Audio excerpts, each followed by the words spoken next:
35,000 feet, minus 50 degrees, and you have just fallen out of a plane.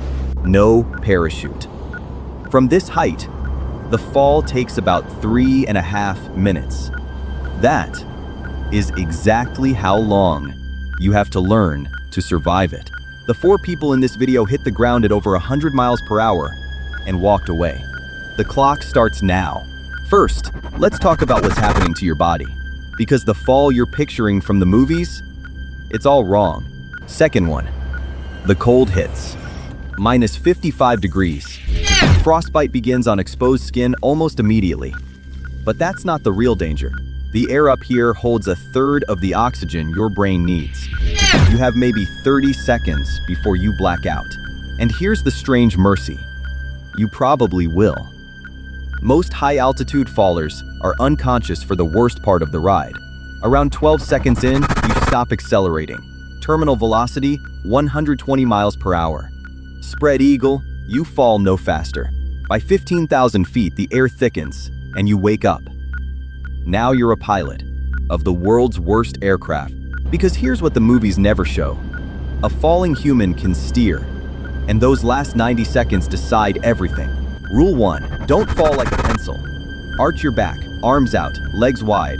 The skydiver's belly position. Maximum drag. That single move cuts your speed nearly in half compared to falling head first. From 200 miles per hour to 120. Rule 2, look down and pick your target. Tilt your shoulders to slide left or right. You're aiming, not falling. What you want: fresh snow, a steep hillside, dense trees, a swamp. Anything that stretches your crash from instant to gradual. What you don't want is water. At this speed, hitting a lake is like hitting concrete.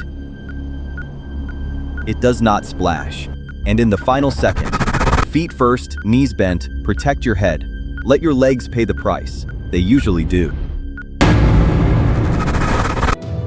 Sounds theoretical? It's not. Meet 4 people who ran this exact experiment by accident and lived to describe the fall. Vesna Vulović was never supposed to be on this plane. The airline had confused her with another stewardess, also named Vesna. She didn't mind. The 22-year-old had never seen Denmark, and the mix-up was her free ticket.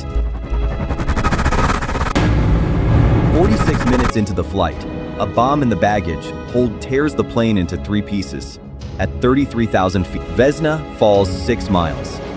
Pinned inside the fuselage, it slams into a snowy mountainside and toboggans down the slope. A fractured skull, a month in a coma, and a world record nobody will ever want. The highest fall ever survived. Case 2. Christmas Eve, 1971. 17-year-old Juliane takes seat 19F beside her mother.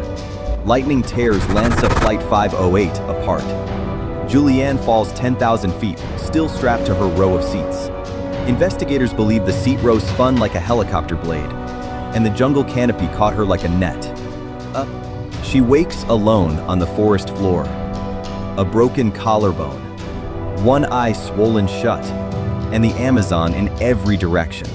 Her biologist parents had taught her one rule: water leads to people. She follows a stream, injured, for 11 days. On day 11, she reaches a lumber camp and is rescued. Of 92 people on board, Juliane alone walked out. Case 3. 1943. Ball turret gunner Magee in a B-17 named Snap, Crackle, Pop over occupied France. Flak shreds the bomber and his parachute. Magee jumps anyway from 22,000 feet, choosing the sky over the flame. He blacks out on the way down. Below him, the town of Saint-Nazaire and the glass roof of its railway station. Glass, then steel girders. German soldiers found him hanging from the ceiling, alive.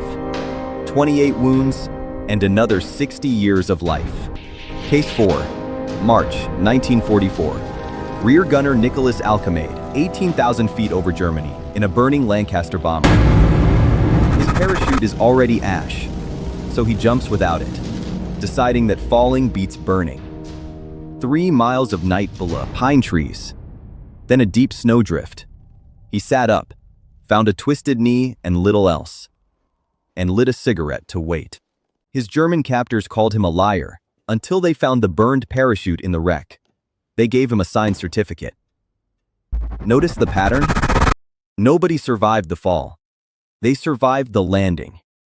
A tail section, a seat row, a glass roof, trees and snow. Every survivor had something that stretched the impact.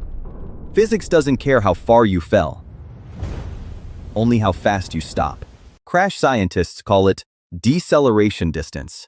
Stopping across 3 meters instead of 3 centimeters means 100 times less force. It's the same reason cars have crumple zones, reprieve, and why fresh powder snow saves skiers who fall off cliffs. A researcher named Jim Hamilton spent years collecting these stories. His database counts dozens of confirmed no-parachute survivors, and children survive falls more often than adults. Flexible bones, lighter bodies, lighter bunions, and they relax on the way down instead of bracing. Lightning round. A cat's terminal velocity is only 60 miles per hour. Cats have survived falls from 32 floors. Skydiving is statistically safer than the drive to the airfield. Fewer than 1 death in 300,000 jumps. Felix Baumgartner fell from 128,000 feet, broke the sound barrier with his body, and landed on his feet. And planes? You already know from our last video, the doors can't even open up there. Falling out is nearly impossible. So if you ever find yourself in the world's worst skydive, arch, aim, feet first, and go find the snow. But remember the real statistics. You are safer in that plane seat than almost anywhere else on Earth. The sky is kind. Which survivor's story shocked you most? Vesna, Juliane, the station roof, or the snowdrift? Tell me in the comments below. Like this video if you learned something new, subscribe for more. And stay curious. The Mind Report, signing off.